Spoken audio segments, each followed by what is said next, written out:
Whether you own one or not, there is no denying that the Volkswagen Golf creates a serious buzz. It all started in the mid-1970s when the company released the first generation that went on to birth the first GTI, a car that most people credit with creating the hot hatch segment. But the Golf didn't really crescendo until the early 2000s when the company first released the R32, a revolutionary car in its own time. But they haven't stopped there, and for 2015, Lady Liberty is getting ready to take delivery of this, the very latest Golf R.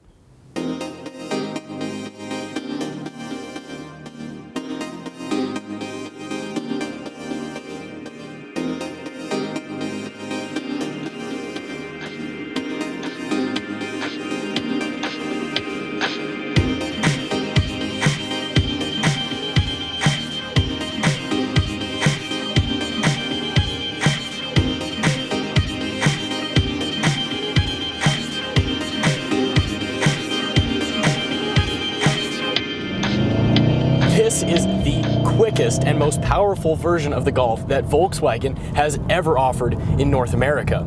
It uses VW's new EA888 2-liter turbo 4-cylinder that makes 292 horsepower and 280 pound-feet of torque. Mated to a dual-clutch 6-speed automatic transmission, it's able to carry you from 0 to 60 in only 4.9 seconds, or about half a second slower than that if you get the manual. Of course, like all versions of the Golf R in the past, this is also mated to a permanent all-wheel drive system for increased stability.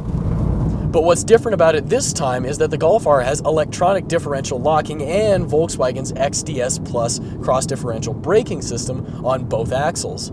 The system mimics a limited slip differential by applying braking to the inside wheels to offer better traction and reduced understeer.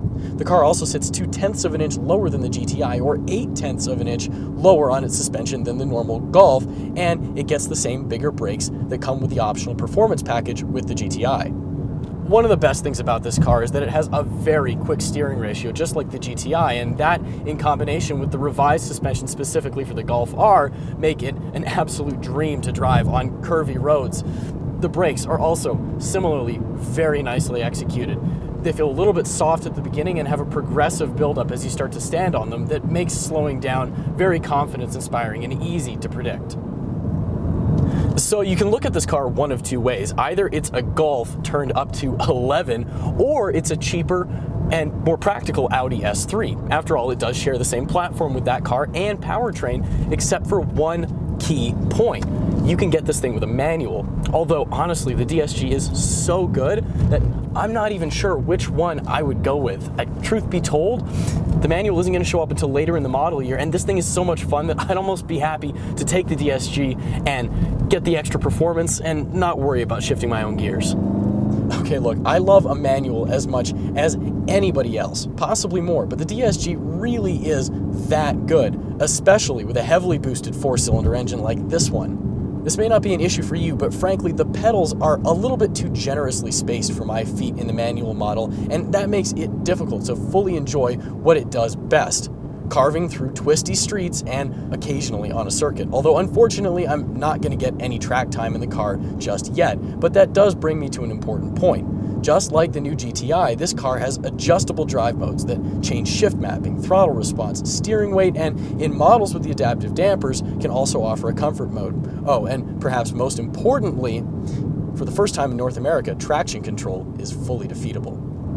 For better or worse, right now I'm really more focused on keeping this car pointed shiny side up, so to speak.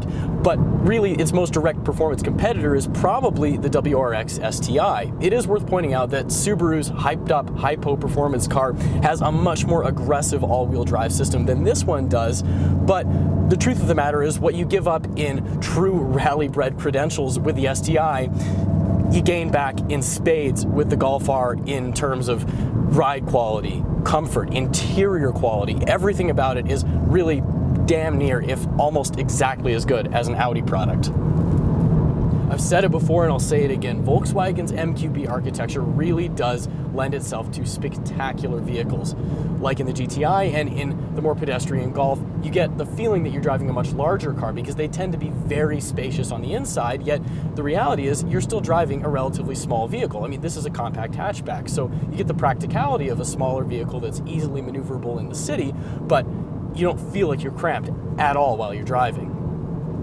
Mind you, this thing isn't exactly cheap. It starts at $37,415 equipped with the dual clutch automatic, including delivery. With adaptive dampers and navigation, that runs up to about $39,900. Now that's a healthy margin above the STI's $35,000 starting price, but keep in mind that a well-equipped version of that car starts at about $39,000 as well. At this point, it really becomes a question of preference. If you're willing to sacrifice ride comfort in the name of all-out performance, stick with the Subi. But if you're willing to skim just a little bit of that potential off the top, the Golf R offers a much more comfortable and much more practical package. The good news is you've got a lot of time to decide, because unlike past versions of the Golf R, this one is going to be offered all the way through the MK7 life cycle.